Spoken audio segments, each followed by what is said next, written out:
welcome to another off-season special of Cats Whiskers TV. I am joined by Aaron and Paul once again. And firstly, we're going to look at the Panthers roster for the coming season, especially with the Champions Hockey League in mind, which starts in less than 3 weeks' time. So, start with netminders. Green and Kowalski, pretty much of a muchness. I think we know what we're expecting there. Very much so. Yeah, exactly. Yeah. I think for me, where we really excel, especially against the other elite league clubs, is in defence. And I think Corey has picked up some absolutely cracking signings as far as AD goes.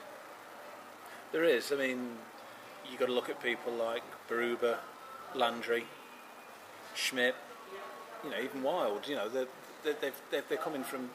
I've done my research.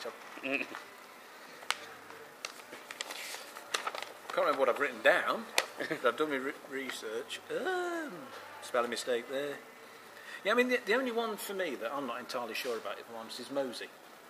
Because, well, there's that highlight reel on YouTube. There's not a lot of defending on it. And if he's going to be doing Spinorama on his own blue line every week, I'm going to be having kittens, frankly. I think he's got a bit of an unfair rep. I mean, yeah, okay, he's come from Holland, which isn't the best quality of European leagues, you've got to admit. But he had 4 years in the NCAA, which is the highest level of college hockey in the United States. So, you know, for me, he can't be that bad if he lasted 4 years at that level. I still don't want a defenseman doing Spinoramas on his own blue line. Fair enough, but no, I think he's for me, he's going to be very much, let's see how he is before we start writing him off as people are prone to do, I think, with some players. There's always going to be somebody that fans kind of take a dislike to. But I don't like you, mate. Yeah, there will be. But I think, you know, he's got a bit of flair about him from that clip anyway that you see on YouTube. And hey, we're in the entertainment business. It's, you know, a bit of entertainment on a Saturday night. So I'm looking forward to seeing him play actually, and seeing whether that's a one-off or, you know, what there is to his game. But look, I think from last season, everybody was saying we kind of. D is an area that we needed to improve this coming season, and you know, well, yeah, I mean, you know, look, they're not all going to be around. You would have thought for the season, so it'll be interesting to see, you know, when that time comes, who stays, maybe who goes, and stuff like that. But I think for the start of the season, you know, Elite League wise as well as CHL wise, it's a very, very strong team. Yeah. On, no, so I was going to say, I think one of the standouts for me who's probably been overlooked slightly because he's come from the CHL is Mike Berube. Plus minus figures are excellent, and we all know that coaches pay a lot of attention to plus minus figures. I think over the past 2 seasons he's been plus 20, which, and I know Alan Americans, where he's come from, have won the CHL the past 2 seasons. He was captain on there as well. So the guy's a leader. Yeah, and he knows Bruce Graham. I think going back to who will be here, who won't be, I think that's changed a bit today with the news that Steve Ward is retiring. And you know, so does that? You know, it says we're looking for a replacement. Do you think we are looking for a replacement, or is somebody are we going to be leaning on somebody who may have only been here for the CHL? Well, if you take him out, we've got 7 full-time defencemen with five of whom are imports, and then you've got Steve Lee and Sam Oakford, who's joined the team from Bracknell. So we're not short of D-men, to be fair, but. No. Well, if Corey's looking to go with 4 lines in the CHL games, then we probably will have to go with a replacement. And but you know, the way things are going time-wise, it's less than 3 weeks. He's probably going to be looking at somebody on a short-term visa, at least initially. I think regarding the whole like who stays, who goes, you know, after the CHL, I think you could ask that question throughout the roster. To be honest, because you know, you see on these press releases. And we'll probably talk about this in a short time, but you know, they're on a short-term contract or signed for the CHL. You know, you don't know if they enjoy Nottingham, they enjoy the Panthers, they enjoy, you know, playing under Corey, there's a possibility that they might have been signed for the CHL, but then they become elite league players as well. Well, season-wide. I think that's the thing about Landry, isn't it? You know, he is very young. Yeah, So, 22, 23-ish, he's just been on a two-way with Tampa Bay. But well, I mean, age, but at 23 to be trying Europe, well, who knows? I mean, I think age is an interesting point, because if you look, especially in the defence, the oldest is Schmidt at 33, and then you're down to Cody Wild at 27, and then it's sort of 25, 24, 23. So you're hoping you're going to get young, hungry players. Well, the average age of our players is 27.32, which is about the middle. Yeah, Belfast have got the oldest, 30.79. I think that is one thing that Corey Nielsen has stated, hasn't he? That he wanted our D in particular to be more mobile, a bit more speed in the legs, quicker over the ice, move the puck quicker, and your older guys, there's some very fast older guys out there, but it's such a physical, demanding sport that young legs are essential really to get that speed across the ice. I mean, the transition is between defence and attack is going to be all important, especially in those Champions League games. So the better it is, exactly. I think Corey's made the right decision there. Yeah. Okay. So moving on to the forwards. Obviously, most of the Brits, I think all the Brits are back. So David Clark, you're going to get 30 goals from him. I would expect around 20 from Robert Farmer, a similar from Lakovic. So there's 70 goals, probably from just your three main British players. And then if Jonathan Boxall can weigh in with a few points like he did last season, I think happy days. It's from regarding the Brits, it's how Clarkey comes back after his op that he's had this summer.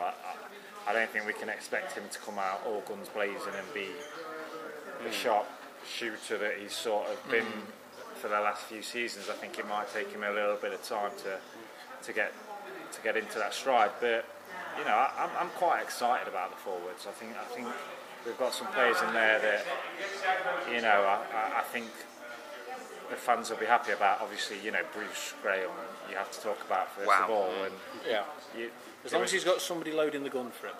He's a sharp shooter, but like he needs somebody. Like a David Ling. Yeah, but re-sign players, there's still room. Exactly. Yeah. But let's be honest. That you say that David Ling was loading the bullets for him, but he scored goals throughout his career, so he must have had someone loading the bullets, and I think that's probably where someone like Chris Higgins will fit in. That for me that was a great signing. I mean, and just so out the blue as well. Yeah, I mean, wow. Oh, okay, yeah. But, and the thing, sorry to interrupt. Just one thing about Higgins is when you see how annoyed the Belfast fans were when any fans in particular, or all of them, I think. From there were those who within seconds were saying he was rubbish. Yeah, exactly. But a lot would say you wouldn't get that amount of anger if they weren't bothered, if they didn't think he was that good. Yeah. I think for me as well, Jacina was a surprise. Yeah, and I think we said in the other off-season show that it all depends on. I don't think we saw the best of Jacina last season, but there must be something there that Nielsen thought there was something there. Well, he's played in the NHL, so there must be something about him. You don't. So had Roman Undur. I saw him playing in the NHL. Actually, he came out the blocks, didn't he, in his first game and scored. Got a couple, I think. 2+2 or whatever. I don't know. And I think from listening to Corey Nielsen's interview, it was kind of Jacina's determination to come back and wanted to come back and prove that last season, there's more to him than what we got in last season. I think he got mired in all the injury problems we had. But I think, right, it's been talked about on forums and stuff like that, but I think Graham, Higgins and Benedict will be number one line for me, I think. Yeah. Because to me, Benny takes the defenseman away. Higgins, then provides the pass for Graham to be in the right place at the right time. So he's really, you can see Higgins taking on that sort of David Ling type role, can't you? They are two different players because Higgins is a lot more skillful than what Ling was in certain ways, but Ling brings the experience and has been there, done that. But I kind of see that being the way it's possibly played out. But hey, I'm no Corey Nielsen, so you know. No, I'm not. No. Looking at some of the new imports up front, so Maxime Perron is one. Not a lot of points, but seems to have played that real defensive centre role throughout his career. And you need players like that, especially in the sort of second, third line. Yeah, you need that mix of players, and so if you had a team full of, let's say, Bruce Grahams, you wouldn't do very well. So you need somebody to grind. Yeah, you need somebody to give the other players a rest. But looking at the other new forwards, I mean, mainly we're looking at the ones who are going to be here just for at the moment anyway. Who knows what happens? CHL, so people like Robinson, who looks absolute quality. Wow, you have to look where he's come from and where. Exactly I mean, that is. You don't get players like that in the Elite League usually, unless there's a lockout. Great. With Mark Lee as well, who almost felt like an anticlimax coming after Robinson. What about Podlesak? Martin the Czech, we'll call him, who we signed, who was announced today. From his stats, again, another one who looks like a very defensive type of forward, but has played for the last 8 seasons. Is in the top league in the Czech Republic. So I nearly did it. He's been brought apparently in his cover, hasn't he? Really, because of obviously Chris Lawrence apparently has a leg injury, which is a shame because I had real high hopes for Chris Lawrence. It's a shame he's. I mean, I'm sure he'll be over, but But even if he isn't covering for Lawrence in those games, you got Clark with that shoulder.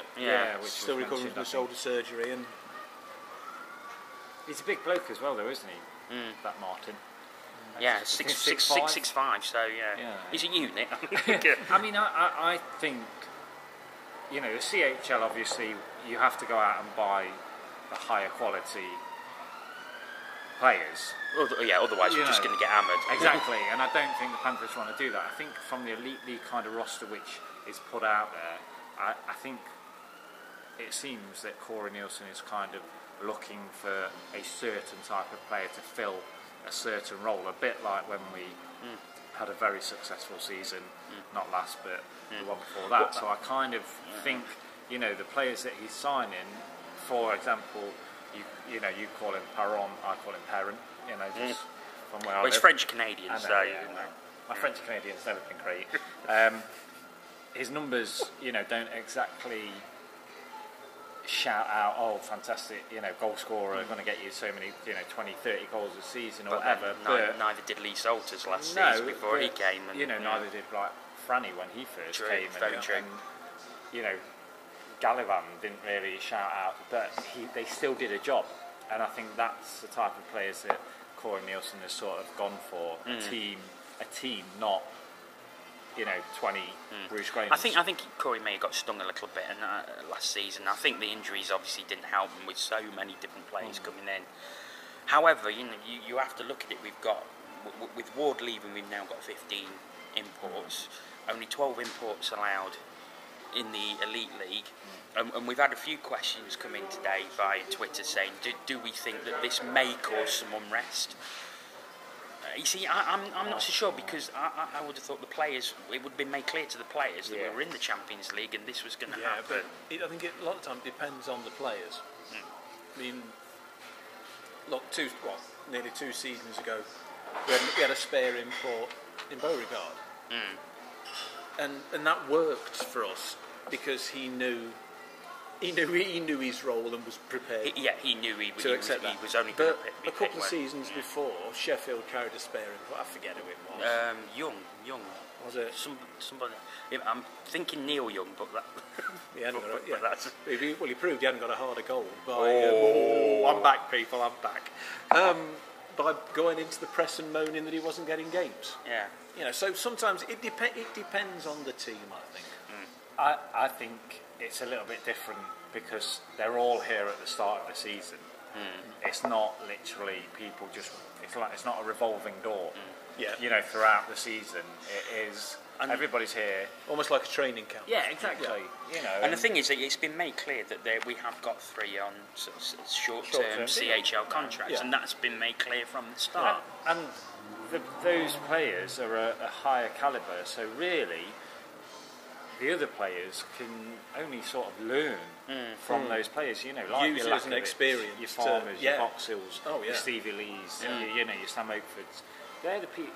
You know, they should want these people in the club and look to get as much out of them being here as us as fans do as well. So I don't think it's going to be a massive problem, especially not on the lines of what it was last season. No. Okay.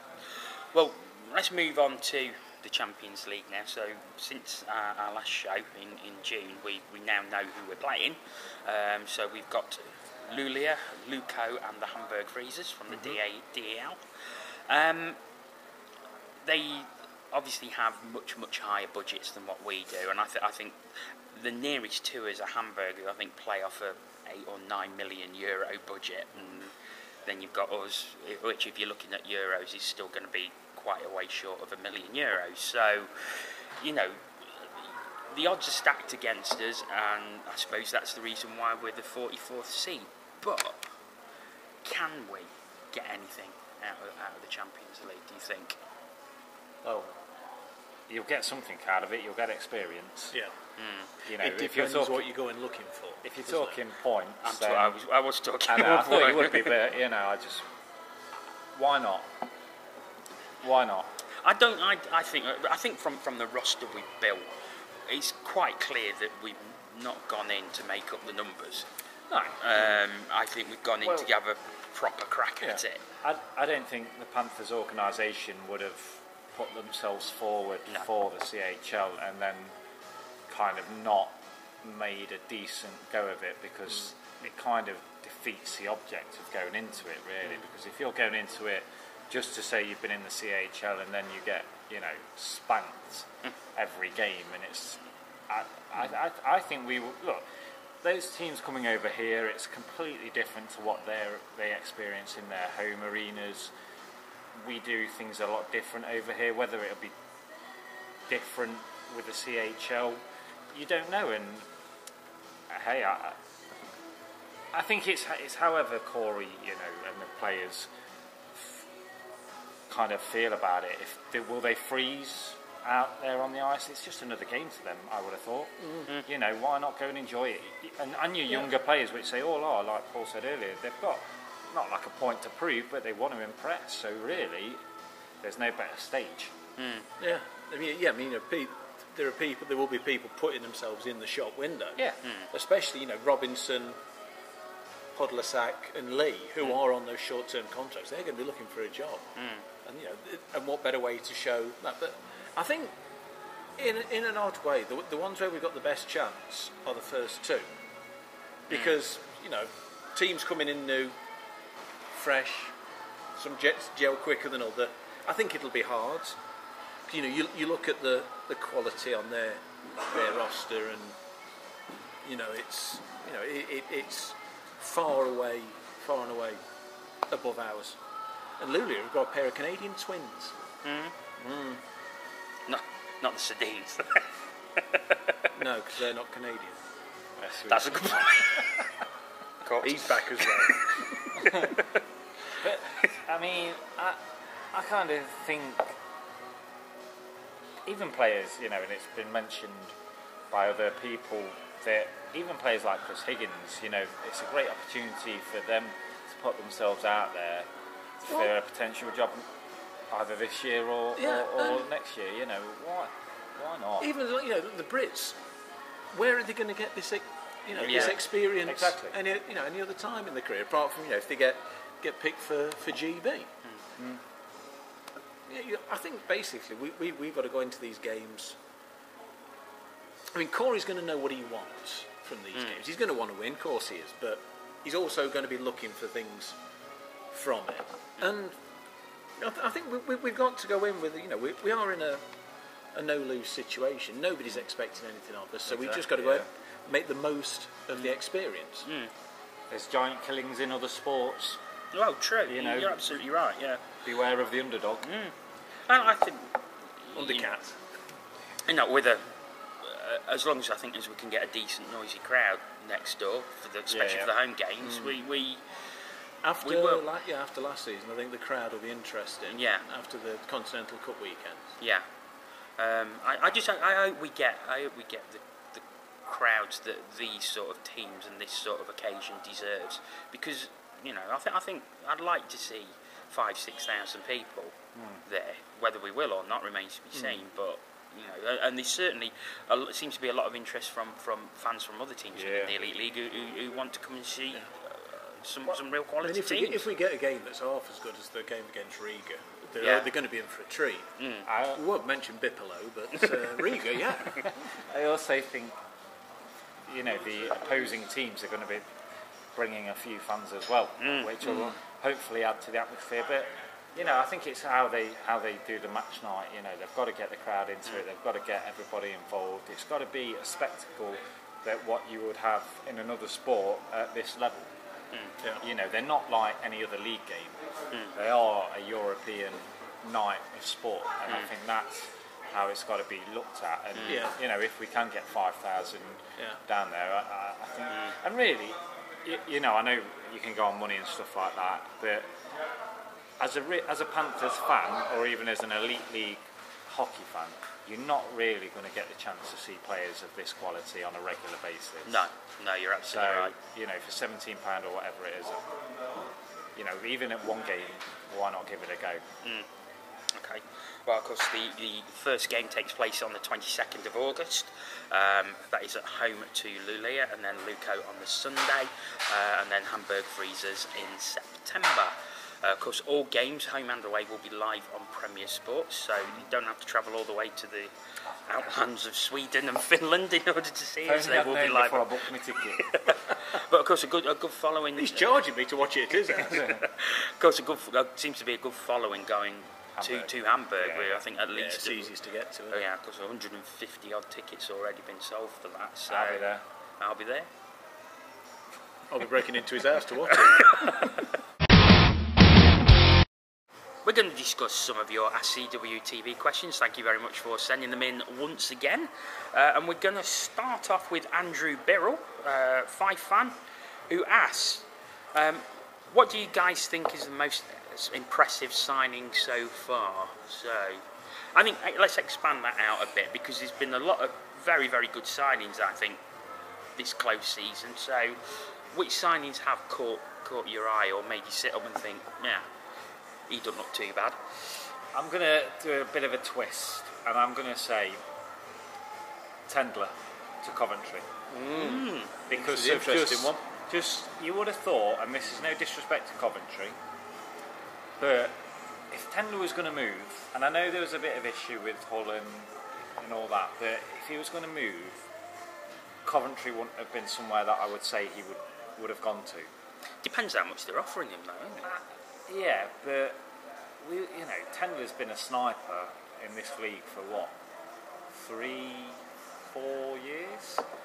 But Coventry had Ryan Janand, who was the league top scorer last year, so they've got to replace them goals from somewhere. No, I agree. I'm just saying, I would have thought if Tendler was available that, it was reported last season that Sheffield were inquired, so I just thought that was a bit of a surprise for me from that aspect. But there's been a lot of, I think, pretty much every team in the league, especially from our conference, has made some really good signings. Who's particularly caught your eye? Keith in Brea. That's a very good signing, that was. And, I think Martin in in Cardiff. I think it's about 3 seasons he's had 50 plus points in the East Coast. That's decent scoring. That's some quality scoring coming to Cardiff. I think he should be up there in the top point scorers. Another one for me, I think, is Mathieu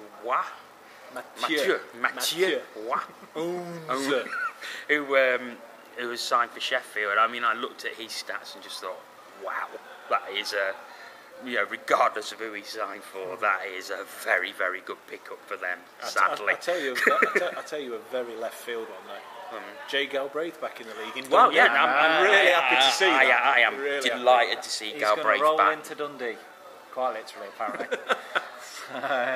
Look, you know. It depends what sort of off-season he's at. You know that Galbraith will provide you with quality on any given night. At the end of the day, they'll have better players. Well, they've got Chris Blight as well, which is a really good sign. Yeah. You're not back in Sheffield? No. No? Really? Yeah. Okay. I'm sure Robert Dowd's happy about that. They'll have better players. They'll have more committed players.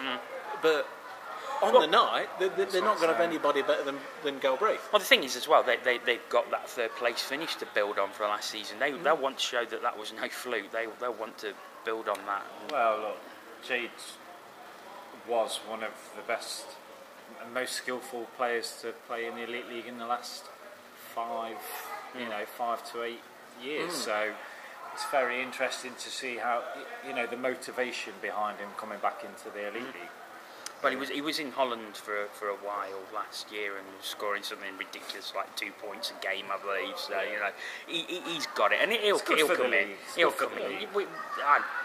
I'm a big fan of Jay Galbraith, and I'm very happy to see him back. Just depends what the nightlife's like in Dundee, doesn't it? Well, I know there's a Lion Brew in the McDonald's. Fife as well, I think, are looking pretty decent. A lot of re-signings, so they've kept a really large core, of that team. Auger looks good. Yes, very good. Is that a good thing though? And you can apply this to Belfast. It depends the core of which team, doesn't it? It's the one at the first half of the season or the second half of the season. I mean, sometimes you kind of know the expectations there for all the players to perform how they performed last season. You don't always get that. But you look. Remember when we were sort of gate crashed at the playoffs by Danny Stewart when all the teams they were all going out together. That looked a together squad, and if they've got that sort of camaraderie, then second season syndrome. Well, we'll see. But I think difficult second season. I think it depends how they replace the ones that don't return. Because Danny Stewart's he's got his head screwed on right. He'll know the players he wanted back. He'll know the ones he didn't want back, and it's how he replaces them. I think. Nickerson was a very good re-signing. I thought he was pretty good. Well, he started second half of the season. Yeah, again, he started off as a bit of a loose nut, but I think towards the end he was probably one of the better defencemen in the league. To be fair. Okay. Perhaps related to that, but moving on, we've got one from the Inferno in the Cardiff Forum. So, sorry, no, not the. I'll get that. It's not the Inferno. It's random. It's our old mate Random Pesh. It's been a funeral. It's been a few. Sorry, rusty. So, our old mate Random Pesh. Have you ever thrown a game for money? If not, would you welcome someone who has onto your team? And I think we all know who he's talking about here. That's obviously Tyler. That's obviously Tyler Mosienko, who signed for Sheffield. Of course, for those who don't know, was found guilty of spot fixing in a match in Denmark last year. Was promptly sacked by his club and fined. Played a few games in the ECHL and now finds himself in Sheffield. Very good. Has he not been punished enough? Very good pedigree, and I think the thing is, had he not done what he had, he probably wouldn't find himself in this league. He'd probably be playing at a higher level. It's difficult. I mean, I wrote an article about this on Cat's Whiskers last week, and I think he's got to be given a chance. I think what he did, looking at what he did, it was pretty minor in the grand scheme of things, and he certainly wasn't the ringleader. He seems he's just been given bad advice. I mean, It's still a part of it, though, yeah, whether you're the ringleader I think or he's not, just you're been still given bad advice and I he's think- been easily led. I think, yeah, he's got to be given a second chance. But with the same token, he's also got to understand if people don't Yeah. trust him, he's got to understand why. And he's also got to understand if he's got the fans on his back. Because, quite frankly, there are too many jokes for even us to shy away from. Not that we ever do, obviously. But, there are going to be, you wouldn't have expected that, and fixed gags most of the season. I think the most important thing in that situation is whether he has the respect of his teammates.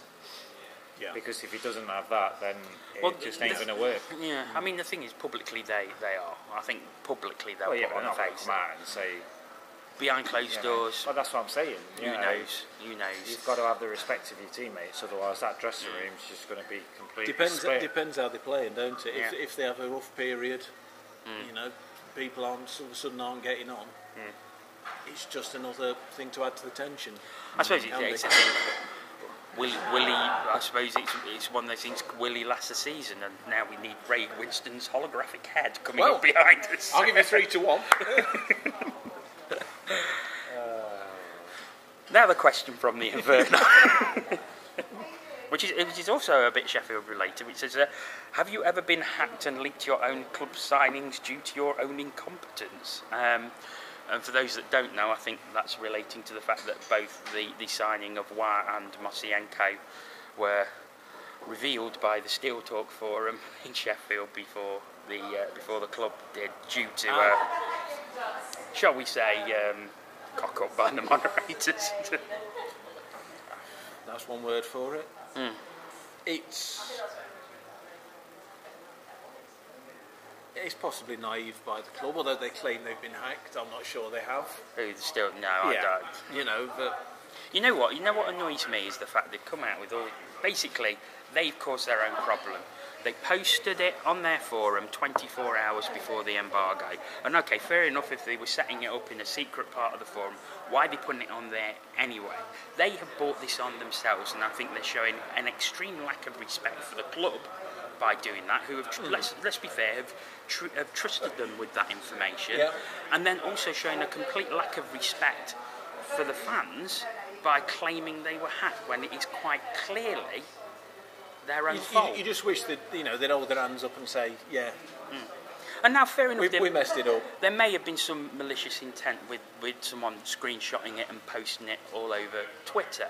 However, It was there in the first place. if they hadn't have put that press release on Steel Talk in the first place, none of this would have happened. Yeah. But So therefore, I think they are solely to blame for it. I don't want to say they were solely to blame for it. I think they're largely to blame for it. But I think Steel Talk have got to take the moderators of Steel Talk have got to take some of the blame. And I think a certain amount of that is ego. It's all look at us. We know something, but we're not telling you. We're gonna, and it went wrong. Seems that way. Well, you've got to be a member now to go on Steel Talk. So Luckily, I am. After this goes out, I may not be.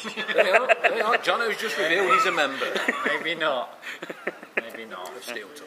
But that's it. I mean, they're my views, and I'd say say that to any of them. probably from the club it might be lesson learned, fingers burnt. Yeah. I Fair doubt enough. it somehow. Well, yeah. Okay, I think that just about wraps it up. For Is that it? No that's more it. questions? No more questions. We're not. No, that's I sent 4 in myself. no, that's about it. okay. Oh, there was one. There was one actually. You see? There was from Clan Fan Doug about dual 2 referees. He's heard something that there will be a 4 official system. There's a rumour going about. There's no more questions. no, that's it. Yeah. No, but I will answer that. I think I personally would like to see 4 officials. I would like to see 2 referees, for the simple reason that the second referee can catch all that stuff that goes on behind the play. And there's nothing more infuriating when you see someone react to what another player's done and the reaction gets the penalty, not the initial offence. And I think having 2 referees will cut that down somewhat. Yeah. Did you know? Here we go. Yeah. Herbert Chapman manager of Arsenal and Huddersfield. and Huddersfield, and Huddersfield in the 60s, I think it was, wanted 2 referees in football.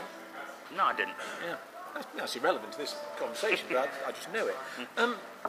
I think we'd all like to see it, but where do the officials come from? Have we got that strength in depth at the moment that we can have that and still maintain the quality of refereeing? But at the same time, if you're, say, promoting a linesman to referee, does that not take the pressure off the senior referee somewhat a little bit? Because not everything comes down there. Promote. I can't remember his name, but he refs most of the Scottish games. Is it Dalgleish?